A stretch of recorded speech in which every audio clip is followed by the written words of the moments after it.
Bonjour, vous êtes dans une nouvelle édition de Techno-Érable. Quand nous regardons le ciel d'une soirée d'été remplie de feux d'artifice, sûrement qu'il y a des dispositifs technologiques qui permettent de coordonner les explosions, de mélanger les couleurs, d'accompagner le rythme d'une musique ou d'autres effets spéciaux qui rendent l'événement si attractif. Aujourd'hui, nous voudrions introduire les principes technologiques qui gèrent un spectacle de feux d'artifice. Pour cela, nous avons rencontré M. David Hamon, un chargé de projet et artificier concepteur. Par exemple, le 23 juillet, il a monté avec son équipe les feux d'artifice des fêtes du Lac-William dans la MRC de l'Érable. Nous vous invitons à connaître comment les explosions dans le ciel sont le résultat des nouvelles technologies. On va enfin pouvoir regarder comment on fait pour donner un maximum quand on regarde un feu d'artifice et que ce feu-là, justement, nous émerveille. Alors, je pense qu'on va enfin connaître les secrets. C'est quoi un bon artificier?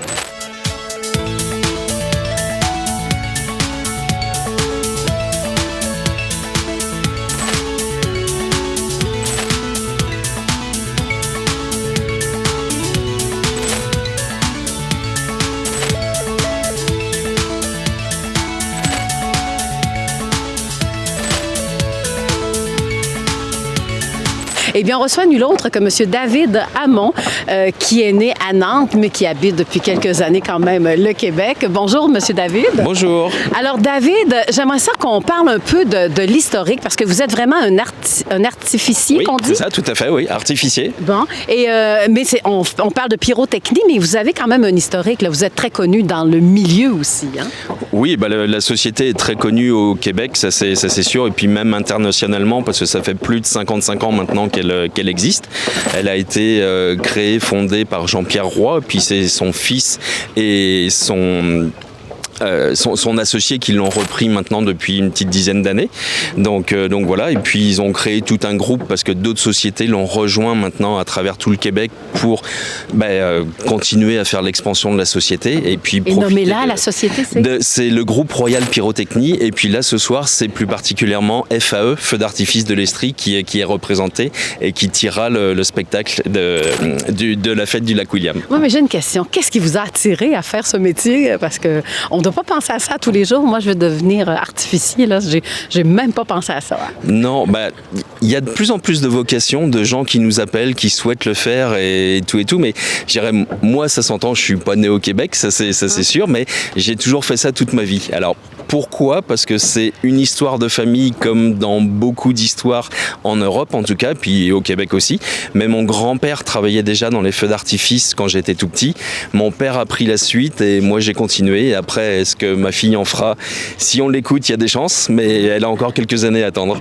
Oui, et en même temps, c'est un métier, on peut dire que c'est un métier dangereux aussi, hein? Oui, du fait qu'on manipule, qu'on transporte, qu'on stocke, qu'on met et qu'on en œuvre et qu'on tire des produits pyrotechniques et qui sont classés comme explosifs, oui, ça reste plus compliqué, on va dire, que de cultiver des tomates ou quelque chose comme ça, même si je dénigre pas du tout et je sais que chaque métier a ses risques. Le fait de manipuler des explosifs, c'est un peu particulier. Il y a des règles de base à suivre et puis à partir de là, le but du jeu, normalement, c'est que ça se passe bien. Donc, si je vous demande combien d'années vous êtes dans le métier? Moi, j'ai commencé il y a très très longtemps, à une époque où il n'y avait pas la même réglementation ni en France ni au Québec. Donc on va dire que ça fait plus de 30 ans maintenant. Donc voilà. Qu'est-ce qui a changé au niveau de la réglementation?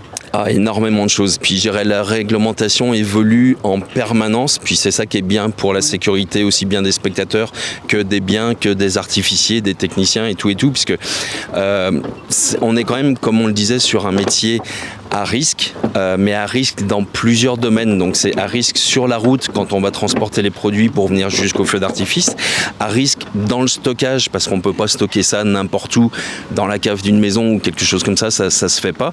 Et puis après, il y a toute la mise en œuvre comme on a fait depuis ce matin et puis le tir ce soir qui comporte des risques. Donc il y a énormément d'études, il y a énormément d'expérimentation et puis de retour en arrière sur ce qui existait déjà pour faire que les règles évoluent au même rythme aussi que la technologie qui accompagne les feux d'artifice. Bon, ben justement, vu que vous venez quand même de présenter un peu la technologie, on va regarder ça ensemble. Parce que moi, je me demande pourquoi il y a des... vous appelez ça des bombes, Oui, c'est ça? c'est ça. Alors, des bombes, il y en a des verts, des jaunes, parce qu'il y a toute une énumération là, selon la chorégraphie. C'est ça, ouais. Il y a des noms bien précis en fonction de tous les produits qui sont sur la barge. Ce que vous appeliez vert, jaune, nous, on va appeler ça des tubes, qui sont des sortes de canons, comme les militaires peuvent avoir, dans lesquels on va mettre des bombes, ce que les gens appellent des fusées généralement. Ce sont des sphères en papier, la plupart du temps en papier carton ou en plastique quand elles proviennent d'Espagne ou d'Italie, qui vont monter très très haut dans le ciel et exploser en faisant des centaines d'étoiles qui vont prendre feu de différentes couleurs, de différentes formes et tout ça. Bon, et ce soir, est-ce que c'est un feu d'artifice pyromusical aussi? Exactement, j'ai même pas besoin de le présenter, vous l'avez très bien dit. C'est-à-dire que c'est un feu d'artifice qui va être synchronisé sur une trame sonore qui est déjà toute préparée. En fait, on n'a plus qu'à se lier avec la sonorisation. Et puis, les spectateurs, pendant qui regarderont le feu d'artifice, pourront écouter en même temps la musique. Mais ça c'est génial aussi. Hein? Mais est-ce qu'il y a une complication ou c'est plus facile sans musique? On va dire ça dépend. C'est généralement plus compliqué et plus long à préparer quand on va mettre de la musique, parce que déjà il faut trouver le thème qui va plaire au spectateur, qui va plaire à notre client, et puis sur lequel on va pouvoir avoir des images qui vont nous venir dans la tête. Et je dirais même le crescendo. Hein? Oui, c'est ça, hein, puis jusqu'au bouquet final. Et puis après, il faut écrire justement toute la chorégraphie. C'est comme un ballet de danse en fait, c'est-à-dire qu'on ne peut pas mettre n'importe quel produit à n'importe quel moment, c'est comme vous le disiez, il faut un crescendo, un bouquet final, une apothéose finale à la fin, et puis autrement, il faut réussir à suivre le rythme de la musique. Donc si on est sur une musique toute douce, on va éviter de mettre des sifflets ou des pétards ou quelque chose comme ça qui vont complètement casser l'ambiance magique du spectacle. On va au contraire mettre des comètes ou des mines dorées qui vont durer très très longtemps, et tout ça, je dirais, ça s'apprend avec l'expérience d'un designer.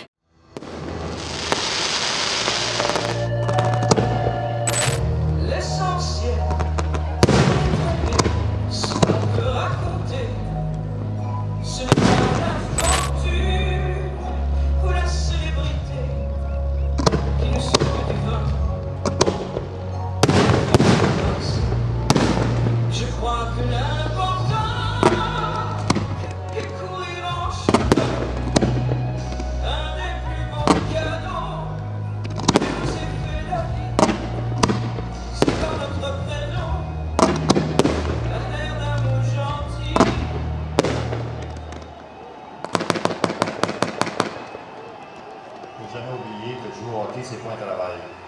C'est un jeu. Il faut s'amuser. Puis il faut toujours gagner le plus possible. Et l'autre handicap, c'est habituellement, on installe ça sur terre. Mais là, on va être quoi, en plein milieu d'un lac? Au milieu hein? du lac, c'est ça. Bon. Exactement. Alors, l'équilibre, la stabilité, est-ce qu'on en tient compte? Oui, on en tient compte. Déjà, il faut trouver la bonne barge et la barge adéquate pour pouvoir installer et puis fixer tout le matériel dessus, comme on voit derrière nous. Et aussi, il faut quand même que les artificiers aient le cœur solide, parce qu'il ne s'agit pas, là, on voit bien qu'on a pas mal de houle oui. Sur le lac, ce qui est normal. Il faut quand même pas avoir le mal de mer ou risquer d'être malade en plein milieu du spectacle ou pendant le montage, parce que sinon ça veut dire que c'est une personne en moins et d'autant plus de travail pour les autres, et puis des risques pour la sécurité et tout ce qui s'ensuit. Comment ça fonctionne? Comment ça fonctionne en fait, je ne sais pas si vous voyez, on a différents types de produits. Ça va aller des longs tubes verts qui sont là-bas, qu'on appelle des chandelles romaines, en passant par les cakes qui sont toutes les espèces de boîtes couleur papier, plus avec le top qui va être vert ou chrome, qui vont être reliés par des petits fils électriques aux valises vertes qui sont en fait, eux, les cerveaux qui vont contrôler le tir des produits. C'est-à-dire que chaque valise va recevoir des ordres de tir, et à chaque fois qu'elles vont être appelées par l'ordinateur qui sera à la régie de tir, elles vont savoir à quel moment il faudra faire feu. Et c'est elles qui vont donner l'énergie électrique pour pouvoir déclencher la bombe ou le cake ou la chandelle qui est derrière.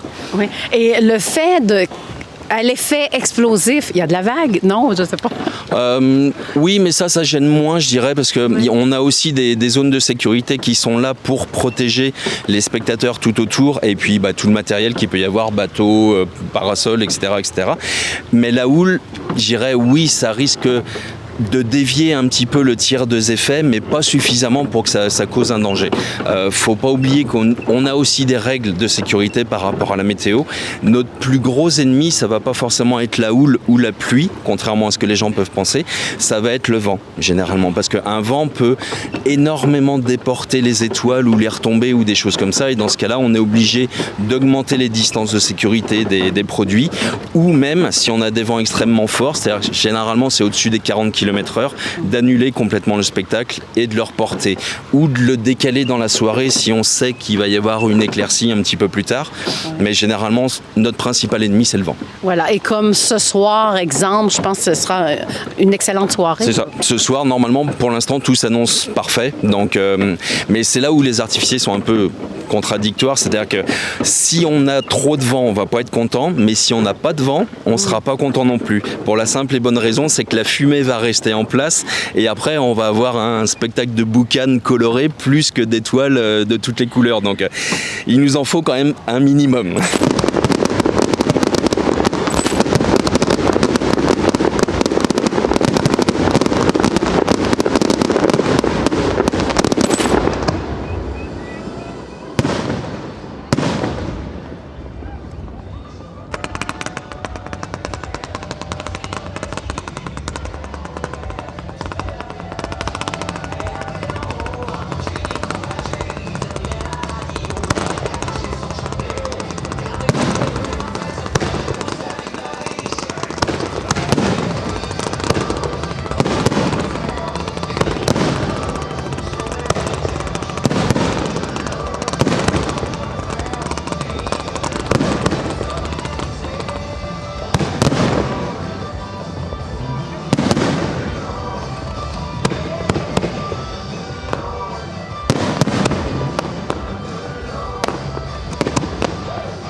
C'est un, sinon le spectacle à l'heure actuelle qui va plaire à n'importe qui, de n'importe quel âge. Donc les plus petits, bon c'est sûr que les bébés c'est plus compliqué, mais généralement à partir de 2-3 ans, les enfants en prennent plein les yeux, jusqu'aux personnes les plus âgées.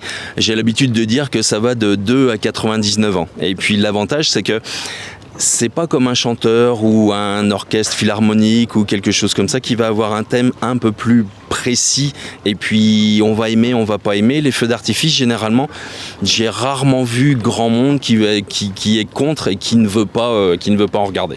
Donc ce soir, notre feu d'artifice ici, est-ce que ça fait partie des plus beaux feux d'artifice? Parce que je sais qu'on y va, le côté monétaire est quand même important. Hein? Si vous voulez telle sensation, c'est temps. Parle-moi un peu d'un barème. Ouais. Le barème, c'est compliqué. C'est sûr que à l'heure actuelle, dans les plus gros spectacles, si on veut en voir au Québec ou en Ontario, on va dire ça va être entre les feux de la Ronde qui sont ultra connus à Montréal, ça va être les grands feux du Casino Lac-Lémy à Gatineau, Ottawa, ça va être les grands feux L'Auto-Québec à Québec qui se déroulent en ce moment d'ailleurs, ça va être le Grand Prix de GP3R à Trois-Rivières. Là, je dirais, on est vraiment dans le haut de gamme de la pyrotechnie. Et vous en faites partie de ces équipes? Oui, oui, tout à fait, oui. Mais je dirais, voilà, ça va être le plus haut de gamme de ce qui va se faire au Québec, Canada en termes de spectacles pyrotechniques, donc des budgets qui sont vraiment très importants là aussi. Mais donc après, ça frôle pas le million là. Non. Malheureusement peut-être pour nous, on aimerait bien, mais non, je vous rassure, on en est très très loin. Faut pas oublier que le spectacle pyrotechnique, c'est en rapport budget, nombre de spectateurs, ce qu'il y a de plus rentable. Ah. C'est beaucoup moins cher qu'un concert, c'est beaucoup moins cher qu'une pièce de théâtre. Je critique pas du tout, hein, c'est pas ça que je veux dire. Mais par habitude, voilà, si on veut vraiment assurer un spectacle de clôture d'un festival, d'une fête de lac comme ici, d'une soirée entre amis, d'un mariage ou quelque chose comme ça, généralement, ce qui revient le plus rentable, c'est le feu d'artifice. Oui, et on sait qu'aujourd'hui, ça se fait autant l'hiver, c'est 4 saisons. Hein? Oui. C'est vrai que maintenant, il n'y a plus vraiment, grâce aussi à la technologie, il n'y a plus vraiment de période comme on avait avant. Excusez-moi. Ça se fait très très bien aussi l'hiver, ça se fait au printemps, ça se fait en automne. On peut le faire sous la pluie, on peut le faire dans la neige, on peut le faire en pleine chaleur, avec les risques de sécheresse, évidemment, on ne fera pas n'importe quoi non plus. Mais voilà, il n'y a pas vraiment d'endroit où on ne peut plus faire de feux d'artifice maintenant. Alors maintenant, je cède ma place pour que M. David, finalement, nous présente tout ce qui va être réalisé ce soir et il va nous expliquer vraiment la multiplicité de cette technologie pour faire un magnifique feu d'artifice qu'on a hâte de voir ce soir. J'ai entre les mains ce qu'on appelle, nous, une bombe, que les spectateurs généralement appellent une fusée. Ça, sont des produits qu'on vient loger dans des tubes, comme on a ici, qui soit vert ou qui soit jaune, c'est exactement la même chose, c'est juste une différence de colorant dans la fabrication. Pour la bombe en elle-même, en fait, vous voyez une petite mèche qui va servir à la mise à feu.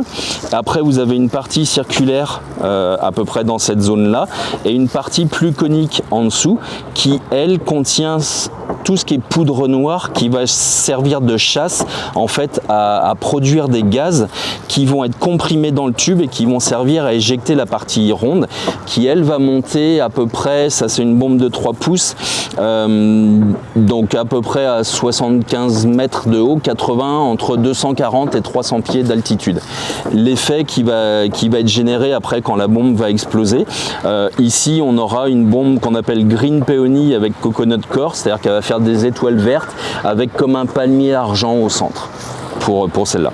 Voilà, et puis comme je vous l'expliquais rapidement, en fait chaque bombe a à l'intérieur, enfin chaque mèche a à l'intérieur une allumette électrique qui va permettre de transformer l'électricité en étincelle et chaque allumette en fait c'est un petit fil jaune comme on a là qui va être câblé dans nos systèmes de tir, là en l'occurrence une 18M de chez Cobra, et chacune de ces valises va recevoir des ordres depuis la terre ferme grâce aux antennes qu'on voit ici, et quand on va l'appeler, tout simplement numéro 1 Q13, et on va savoir que ça va être cette bombe là qui va partir à ce moment-là.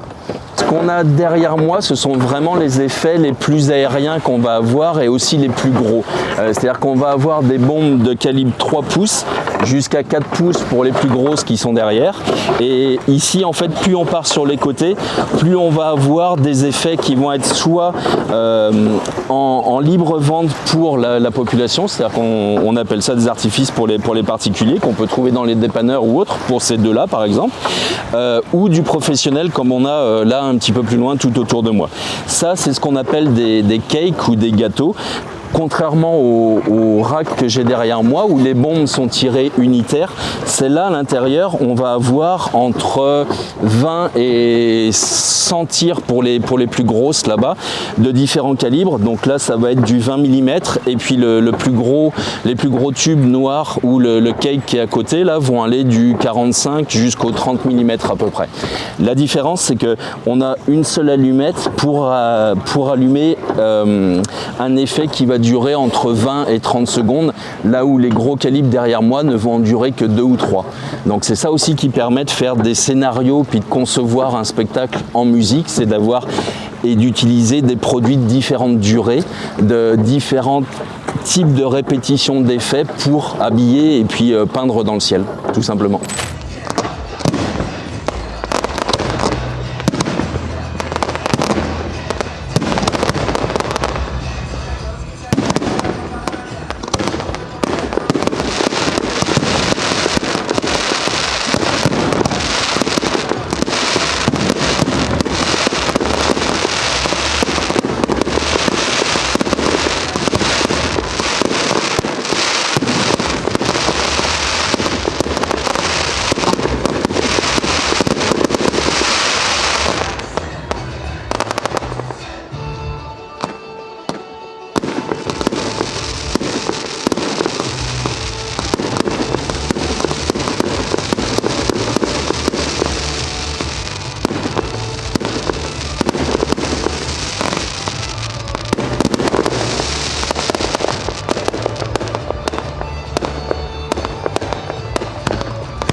En fait, ce qu'on a sous les yeux ici, ce que je disais tout à l'heure, c'est ce qu'on appelle un cake ou un compact.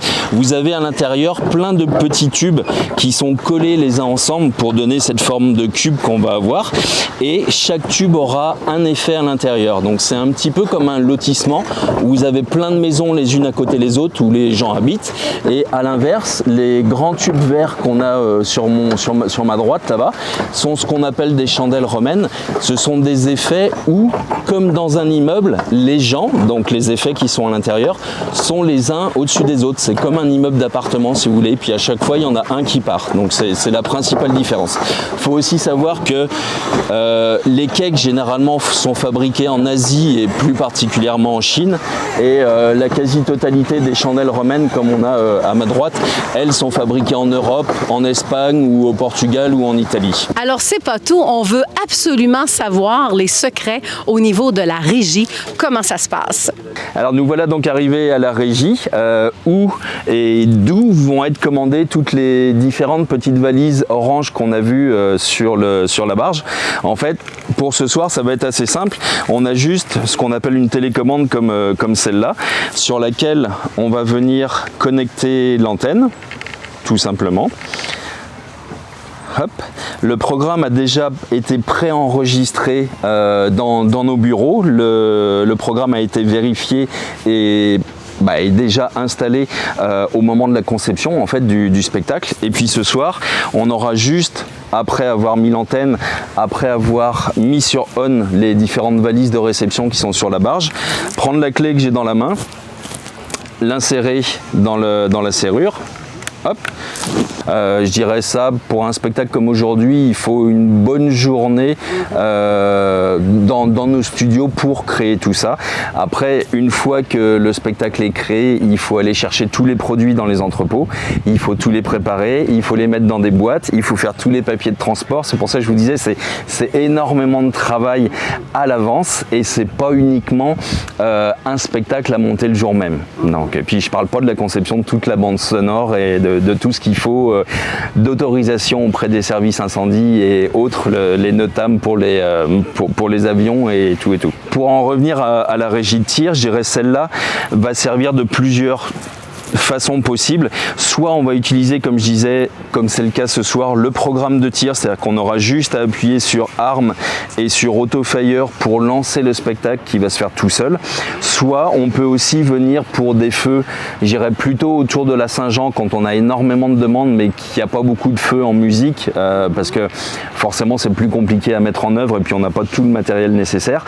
Là on va utiliser ces systèmes manuellement, donc on choisira le différents channels comme on a là pour sélectionner la valise qui devra mettre à feu les produits et après on l'appelle, c'est comme si on appelait, je vais dire des bêtises, mais Joséphine, Marguerite et Gertrude.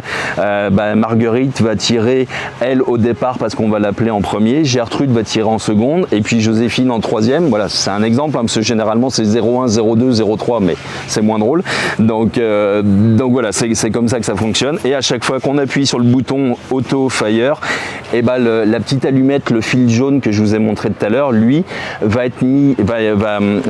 avoir du courant électrique qui passe à l'intérieur et puis mettra à feu le produit pyrotechnique qui est derrière, donc soit la bombe, soit le cake, soit la chandelle romaine, soit le one shot, enfin voilà, tous les produits que je vous ai présentés tout à l'heure. Faut pas oublier que, comme je disais tout à l'heure, ça reste des explosifs, ça reste des systèmes de tir ou du matériel qui tire énormément et puis qui est en permanence à l'extérieur, donc dans le froid, sous la neige, à geler ou au contraire à la chaleur ou autre. Donc on surveille l'usure des mortiers, on surveille l'usure des forenses, des planches d'embois, de tout notre matériel, mais on reste des hommes, des humains en permanence. Il peut très bien y en avoir une qui passe de côté pendant notre inspection et il peut y avoir une défaillance, quelquefois ça arrive. Donc c'est pour ça que l'humain est là pour veiller à ça et puis couper le spectacle ou le mettre sur pause en cas de problème.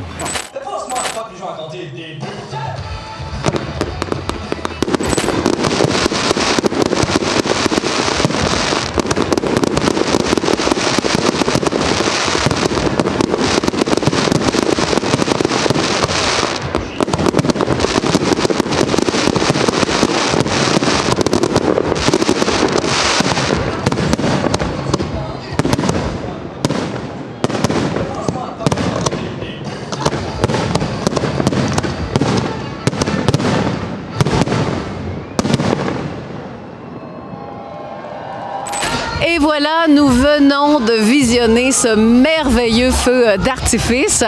Alors oui, j'espère que vous avez apprécié. Nous sommes près de la fin de cette édition de Techno-Érable.